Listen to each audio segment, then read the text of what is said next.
বিষয় নিয়ে অনেক কথা হচ্ছে, যেটা নিয়ে আসলে আমাকে অনেকেই কল করছেন। আমি এতক্ষণ শুটিং করেছি কারণ আমি চাইনি কাজটা ফেসে যাক, বিকজ যে লাইভ করেছে সে অলরেডি কাজটা মানে ফাঁসিয়ে দিয়েই চলে গেছে, সিনটা কমপ্লিট না করে চলে গেছে। সো আমি চাইনি এত কষ্ট করে একটা কাজ করছি সেটাকে আমি ফাঁসিয়ে দিই।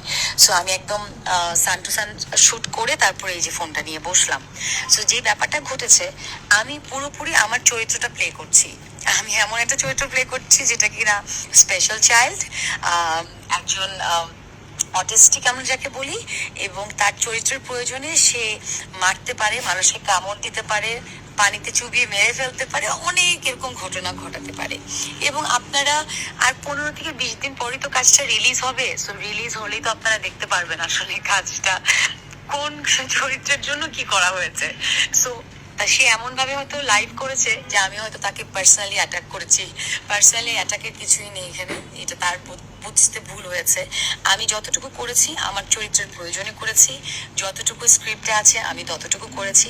ইম্প্রোভাইজ হয়ে যায়, বাট ওটা পুরোপুরি চরিত্রের মধ্যে থেকে করতে হয়। সো আমি চরিত্রের বাইরে কিছুই করিনি, এটা তার দুর্বলতা, এটা সেই মেয়েটার ব্যক্তিগত দুর্বলতা যে সেটাকে প্রফেশনাল ব্যাপার থেকে বের করে এটাকে ব্যক্তিগত সমস্যা হিসেবে নিয়েছে।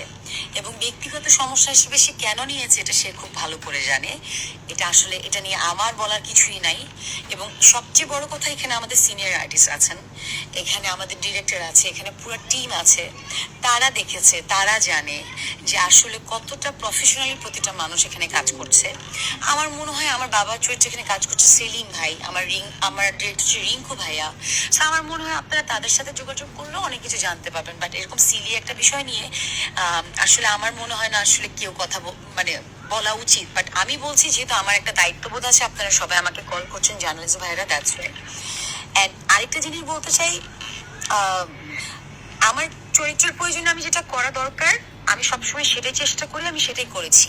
এখন এটা হয়তো আপনাদের কিছু মানুষের ভালো লাগতে পারে, কিছু মানুষের ভালো নাও লাগতে পারে, বাট আমার যেটা অ্যাজ অ্যান আর্টিস্ট মনে হয়েছে আমি সেটা করেছি।